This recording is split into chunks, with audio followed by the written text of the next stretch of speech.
First, you want to remove the 2 bolts that mount the caliper to the mounting bracket. These are 12mm. And check out that fingernail, that's disgusting. Moving on. Go ahead and remove the 2 bolts. Okay, so you may or may not need to do this, but my caliper was on there pretty good. In order to loosen it up a bit, I'm going to pull back on the back of the caliper like this. This will compress the piston inside of the caliper ever so slightly to make it easier to pull off. After a few pulls, you are ready to release the caliper from the brake pad. This is only on the front, so you don't have to worry about doing it on both sides. I decided to use a wrench, but you can use a screwdriver or anything else that can force the ends out of the caliper. If this is giving you fits, watch right here. I'm going to pry it out with the wrench and then pull up on the back, just like that. Now it's easy to just push it out of the way. If you need to change your brake pads and rotors, now is the perfect time. I changed mine recently, so they still look great, minus the rust and cobwebs from sitting for so long. Now we can get the brake hose released from the old caliper. Before you start, make sure there is a bucket or something underneath to catch the brake fluid. Once you remove that bolt, the brake fluid will start pouring out. This bolt is 9/16. Go ahead and remove it. See? There goes the fluid. And I definitely forgot to grab a bucket beforehand. You can hear me rushing to grab something out of my truck as the fluid is draining. This added another 30 minutes to this job for me since I had to clean up the brake fluid that fell onto the pavement. So make sure you are prepared before you remove that brake hose. Now we can unscrew the hose the rest of the way and then carefully lower it towards the bucket. This hose isn't long enough to rest inside of my bucket, but that's okay. Just make sure it hangs right above it without moving too much. Now you can remove the caliper, but be careful, the caliper is still full of fluid and it will come pouring out just like that. I think this is another video of what not to do. Anyway, once the fluid is done draining from the caliper, you can put it away. This is what I was talking about in regards to the hose hanging above the bucket.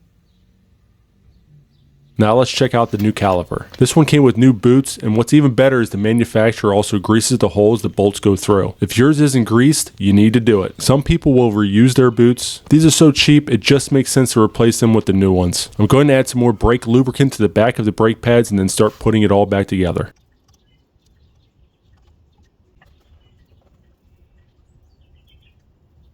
Alright, now we can install our caliper. Let me show you things you shouldn't do first. Number 1, don't worry about the brake pad clips. These will slide right onto the caliper once the caliper is seated. Number 2, if the caliper does not slide onto the mounting bracket easily, then something is not lined up. Brand new calipers have the pistons already compressed, so that's not an issue. I'll explain my issue in 1 second. And number 3, do not try to force the caliper in by hitting it with your palm. This is stupid. Don't be stupid. Now let's figure out the issue. Watch this area. The slide pins and boots are too far in and need to be pressed out. So I'm going to press both of them at the same time with my fingers while carefully pushing the caliper in with my left palm and right thumb. Perfect. As I said earlier, the brake pad clips slide right over the caliper and into place. Here's a better shot of those brake pad clips. And that's how the slide pins and boots should look. They should be pressed outwards. Now we can install the caliper mounting bolts. These need to be torqued down between 22 and 27 foot-pounds. You may need to adjust the caliper to line up the bolt holes. There's one.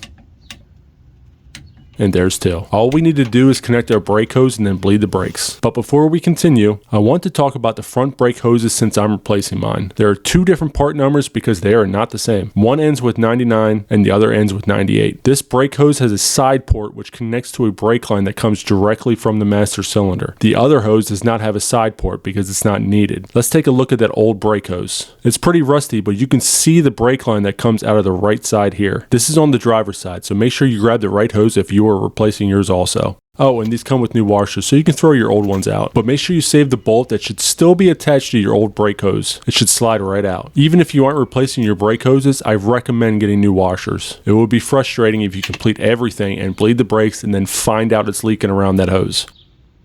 Before we start the installation, let's take a look at the end of the brake hose that connects to the brake lines. Yours may look slightly different than this. I replaced my coil covers and did not bother putting my brake hose back through this hole because I knew I was replacing my brake lines down the road. Looking back at the brake hose, you can see this is a rusted mess. Trying to remove this clip that holds the hose to the coil tower was nearly impossible, so I gave up. Like I said, I planned on replacing my brake lines anyway, so I wasn't worried about it. However, if any of you are replacing your hoses but not your brake lines, you can try to take a wire brush to these areas. That should remove all of the loose rust around the brake line flare nuts and give you an idea on how to move forward. Meaning, it will show you if you need to replace your lines or if you can in fact get a couple of flare nut wrenches in there to disconnect the lines from the hoses. Either way, just make sure you grab a bucket and some paper towels to catch the fluid. Since I'm replacing mine, I'm going to use the sharp part of my pliers to cut through these brake lines so I can remove all of them. You can use a cutting wheel or anything that can cut through metal, honestly. The pliers were right next to me, so that's what I used.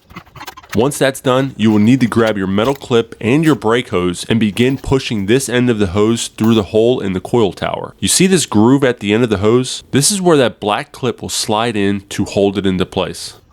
So go ahead and push your hose through the coil tower and then try to get that clip installed. I have these clips linked down below if you need some for your truck. This clip can be stubborn, which honestly is a good thing. You want it to hold that hose in place without moving around. So I decided to grab my hammer and give it some help. Do not go wild and try to smash the clip home. Just a few taps and then adjust as needed. Keep trying until it slides into place and disappears behind the coil tower.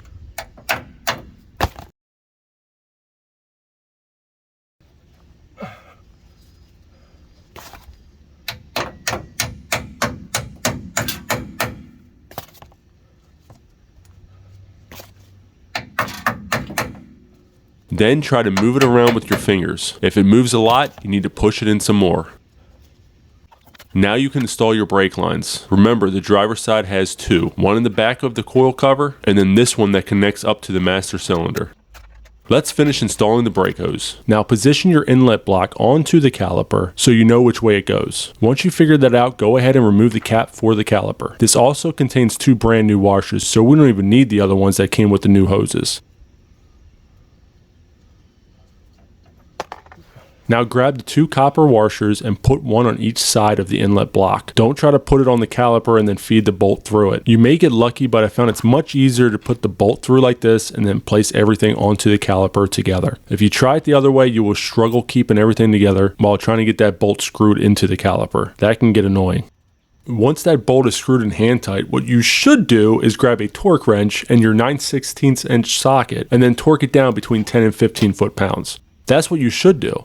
You definitely should not use an electric ratchet to tighten the bolt down. No, definitely not. Anyway, now do the same thing on the other side, and then you just need to bleed your brakes. We have a video on how to bleed brakes with two people, and eventually we will have a video on how to bleed them by yourself. I will put both in the description and in the pinned comment below for all of you. That's all there is to it. If you found any part of this video helpful or entertaining, please give it a thumbs up. Also, if you haven't subscribed yet, hit that button as well as the notification bell so you don't miss a video from our channel. Thanks for watching, and we'll see you on the next one.